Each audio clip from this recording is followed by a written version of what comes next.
Well, good afternoon, everybody. On my way to work, I want to do a follow-up on Q&A, and it always makes me laugh. New followers, Canadians that come on board. I always find people are hypercritical of how long and how much detail I take when I answer questions. Well, I can assure you, I've been at this a very, very long time.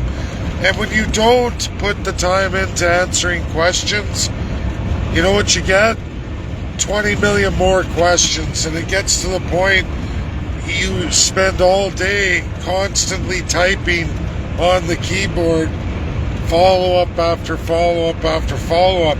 It's so very easy to hit a question from all angles and in as much depth as possible, because that way you cover a lot of bases. You answer a whole mass of questions in one shot related to one question, or therein the spin-offs of. So that's what I do, but I'm going to go through now because there's some missed, and I want to make this key point for everybody. Right now, I'm looking at the phone. I can answer comments, but as you all know, or you don't because you don't do Facebook Lives, but if you do a live, they give you an option to look at comments. You get to click on new comments, relevant comments, or all comments. I don't control that. Facebook does. So when I do Q&As and I get to the end and I scroll through all the comments, generally I miss a whole bunch because they're not being made available to me in the live. And I can't change that while the live's going. After the live, I can go when it's uploaded from Facebook, usually anywhere from 10 to 20 minutes after the video. I can then go back and look at all the comments. And I do really hate typing answers because it's never as personal as speaking and answering live. So what I usually do is I'll tell people, hammer on your button, hammer on an angry face or a like and love to get my attention, and you may have to rewrite the comment. If I still can't see it, I'm sorry. It's where Facebook has put you in this relevance, new comment, or all comments, and what I'm seeing. I know Ian Bjorkman very well. He knows I wouldn't ignore his questions. So I'm going to go through everybody's questions, and for those who came even just 15 minutes ago or hours ago, but it was long after the live, people, you got to look at when the live was done. It's not live anymore. When you look and you see uploaded at 9:50 a.m., that's when my live was done. So if you post a comment, let's say 4 hours ago, it's what, 10 to 5 right now.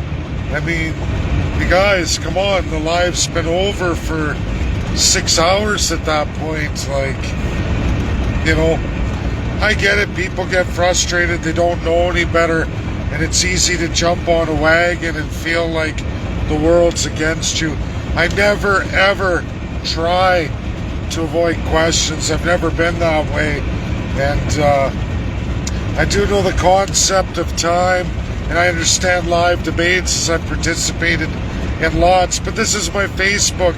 And if you don't like it, tough titty, because I'm not one of those who will spend 6 hours a day answering questions. I went through that years ago, and I learned, go through, put as much detail as possible. Often repeat yourself over and over, because that is what the platform Facebook produces. And if I don't, people come and go. As I watch this live right now, people log on, people will be on for 2 minutes, 6 minutes, 10 minutes, or they go, and new ones come, so they missed the other. So often I will go through on a particular topic, and I may even address it 3 times in a single video. It upsets people, but I cover more ground, I educate more people, and again, with my long-winded questions, I answer them entirely. So, Ian, you asked about P5 members. Why do they not deal with the crown now, and then specifically the royal family. Here's the problem. 2 of the B5 are of crown royal families with crown embedments, not only in their constitution, but their narratives on the world stage. They have not released all countries and independence. They were told to. For UK, King George started that. France made big efforts to do that, and in large part they did. But is it done entirely in this world? No, Ian. And those 2 countries still go out there to do that. Is this the same for China, Russia, and USA? No. Do we have a president in the UNSC P5 right now, namely Joe Biden, who is pro-UK royal family and their narrative? Absolutely. His name's Joe Biden. And the evidence mounts today. He did it again. The filibuster and destroying the Senate as it currently is, taking away that majority, weakening the rural and small town, small urban America. Absolutely. Using the power of a majority in the illusion of democracy. And what I mean by that is unitary states, those are the crown colonials, a major narrative of the UN. They like to put the city first, the highest population. They like to ask questions that target city folk, densely populated city folk, and their needs, which are never the same as rural needs of same regions or of regions inside UN states. And that's a bad thing. In Unitarianism, it's bad because it shows the world a wrong narrative. Like, if I talk about freeways and the importance and the entire country funding it, taxing farmers to pay for it, for example, is that any kind of direct benefit for farmers in that region or country? No, it's not. And is it fair they pay a disproportionate use of the taxes for that? No, it's not. Whose benefit is it for? The majority who lives in that city municipality. You know what I'm saying, everybody? This is the problem where major highways being twinned between 2 major cities. You'll find rural communities hardly utilize them, maybe once or twice a year. So you understand what I'm saying here, how a democracy can have the illusion of an actual democracy. Things that are important for big cities are not important for rural countryside. And you can exploit rural because they're a minority and they're very, very different from the city. This is the problem with unitary governments. They don't make a separation of that. They don't make that a realization. And the reality is, as a unitary state, there's only so far you can grow before you start having serious internal struggles within regions and borders and those key differences. Not only for city versus rural, but you get into cultural, religious, ethnic, it goes on and on and on. For example, you could say maritime versus a landlocked province. So let's look at the maritime provinces. God bless all those folks, but they enjoy the coast. They have a specific culture based in their history inside Confederation, and it doesn't match Saskatchewan and Alberta, and there's nothing wrong with that.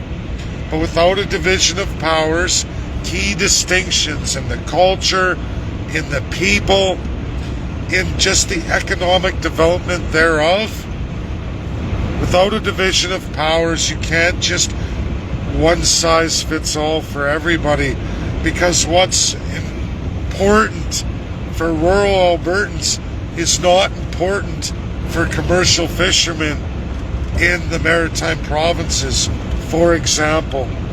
And we see the brokenness of the customary Crown law. So I hope that answers your question, Ian. And again, everybody, I go into massive detail so that it fits everybody who may have that question or that question, but with a different understanding of how it should be answered. I answer it in a multitude of many different ranges and concepts so that it reaches more people. And I know Ian's not mad. Now, Mr. Bolden, you're not tagged, but I'm sure you'll come to look at the video. You got angry. I noticed again it was 2 hours ago you posted your comments and questions. Just going to say the live was already over 6 hours before your comments. So I was sleeping. I worked night shift. I wish I could stay up 24 hours a day, but I don't. And I did answer your question in the video. USA can't participate in Canada's convoy, Freedom Convoy. They can't, because you have to be vaccinated to enter Canada. And I promise you, no one's going into lockdowns, coming across the border with their big truck. But the real key indicator is, why are there no convoys to Washington? Why does there seem to be absolutely no problem in the United States of America with unvaccinated, who are, comparatively to Canada's unvaccinated truckers, a whopping majority? Not only is USA's population tremendously more, by 8 times that of Canada, their unvaccinated rate is 48%. And it's disproportionate for trades and those of the blue collar. That's reality. I know this. I'm in the trades. And I can tell you, it's not an issue there, because they don't have to come to Canada. They don't have to utilize their income from Canada. There's more than enough trucking work in the States to head south. That's reality. That's reality, folks. I don't know what Canadians think or are being propagated to believe. USA doesn't give two craps about Canada's convoy. Only Fox News really covered you, and they clearly told you what you got to do. I'm not going to repeat that. That's Fox News, and that's American Republicanism. And if you think that's only a Republican Party thing, GOP, you're wrong. That's a universal America thing. They look at you, honestly, with a little bit of pessimism and a little bit of disdain. They did the War of Independence. Read your history books. Americans, right, left, vaccinated, unvaccinated, religious, non-denomination, or atheist. And we can go on and on and on. It's America first. Always has been, folks. Always will be. So, Mr. Bolden Ward, there's the answer to your question in even more detail. And I hope that reaches even more people. Now, Susie McKenna, you asked an important question just about a half an hour ago now. Your question was, why? Why does Canada not want to utilize Canadian oil? Here's the issue. The East, and we can look at the central federal government, manufacturing, the Canadian dollar, Ontario, Quebec, does not want domestic oil production, as that raises the dollar value. It's contrary to Ontario and Quebec, who also have all the centralized power over all of the transfer of wealth and tax revenue and our deficit financing here in Canada, to make sure they get first advantage in Canada for manufacturing. This is across all aisles, all industries, primary, service, you name it. To win the federal government in Canada, you must win absolutely Ontario and Quebec. So political parties will segregate the West, the Maritimes, the territories in all manner, because the reality is you must make Ontario and Quebec happy. And what makes Ontario and Quebec happy is having control of manufacturing. To do that, means a low dollar value comparatively to the States, meaning oil's contrary. So you've already lost the narrative domestically that way. The other side of this is foreign special interest and absolutely America's need for Canadian oil and to have a monopoly on that. Canada is unwilling. Everybody, Trudeau passed Bill C-48, the ban of tankers, tanker bans, which, since, again, I'm going to repeat it, IMF, International Maritime Organization, IMO. And IMO is the ultimate authority in this world for the oceans and trade. All nations of the world have to follow it, or your ships will be seized, sunk, or worse. You cannot go out in the ocean with said products without adopting the fuel requirements and the capacity requirements. And as of January 2020, Canada must supply 2 million plus capacity tankers, or at minimum for the Suez Canal, you must have 750,000 barrel oil capacity tankers. Canada has none. We have Paul Martin's corrupt shipping, 200,000 capacity tankers. Not acceptable on world oceans and world trade. We are not going to Asia that way. You are not compatible with the world shipping. For the umpteenth, a millionth time, said again and again by myself with lots of literature and publication. Secondly, you need deep capacity port tankers. That is promised from Northern Gateway and Energy East, the only two ports capable of housing 2 million plus capacity tankers. Canada has none anyway, but that's what we need. That's what we don't have.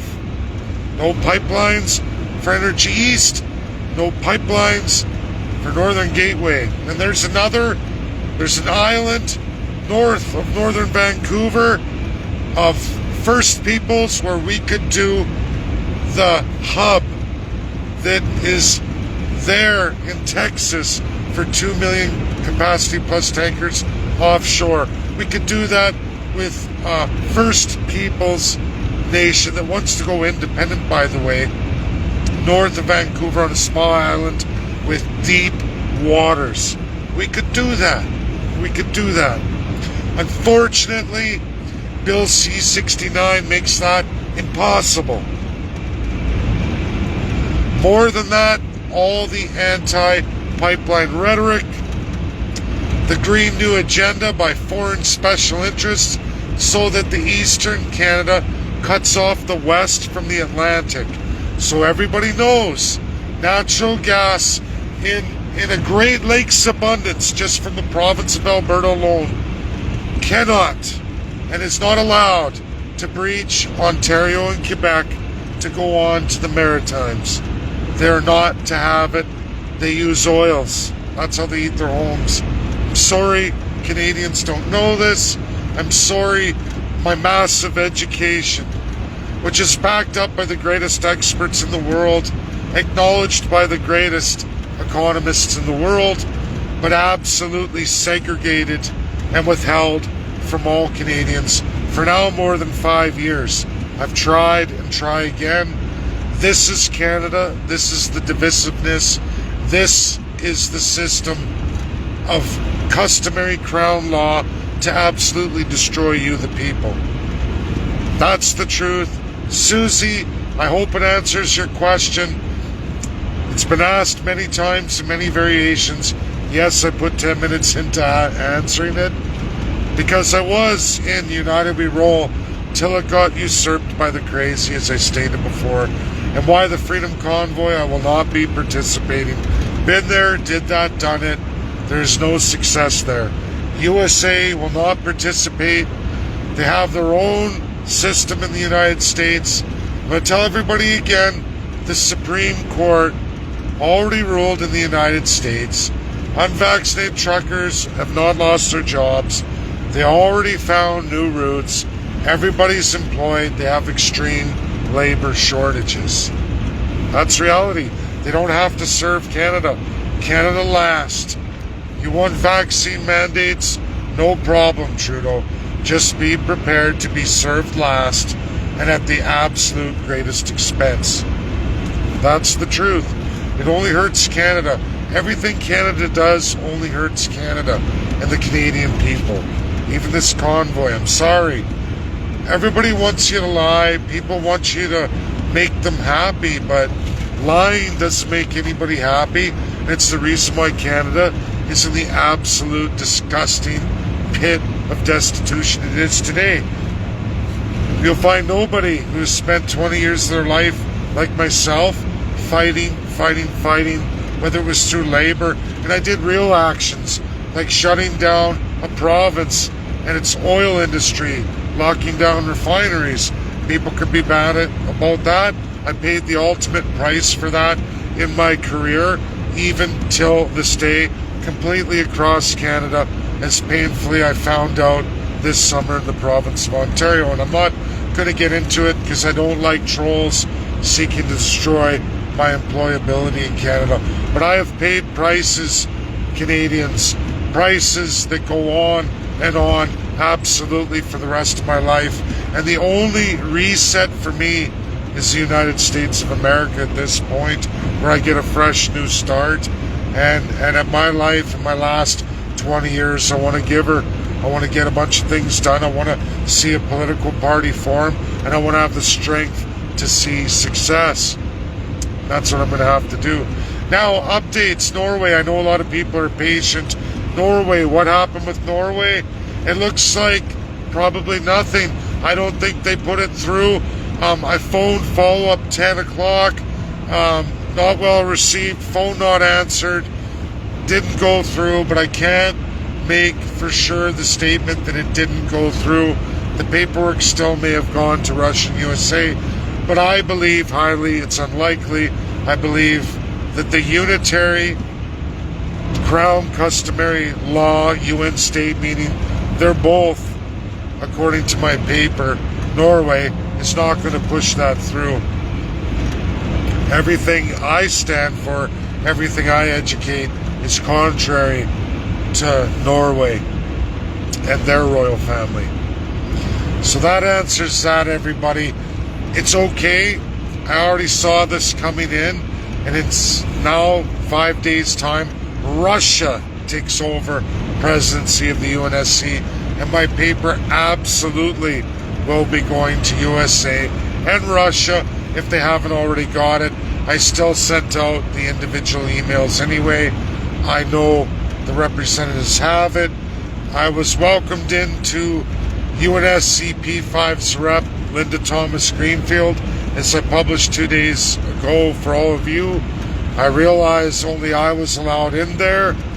One other from Toronto, a pretty famous journalist, so I guess I'm a very privileged and fortunate Canadian, and it's more than likely USA has the document in its entirety, as well as Russia. But still, I want to make sure the confirmation, I want to make sure of that for all of you, so I'll be hitting it absolutely February 1st, and we're going to see how things shape up. There's one more issue to talk about here I put in the video. I think I kind of already hit it with the convoy. Hopefully I did. Anyone watching, hit on the like, love, the last statement in my title here. What did I miss? Looking, I don't see the like, loves hitting. I know there's a lot of people there, so obviously I caught it. I just didn't do it in order, I hope. I'll be kicking myself after if it doesn't come through. Anyways, that's my video. Hope it helps people. I will do more Q&A as I clean up my Facebook and get things back on track. Thanks, everybody. Have a great day. And I hope that fills some blanks. Bye now.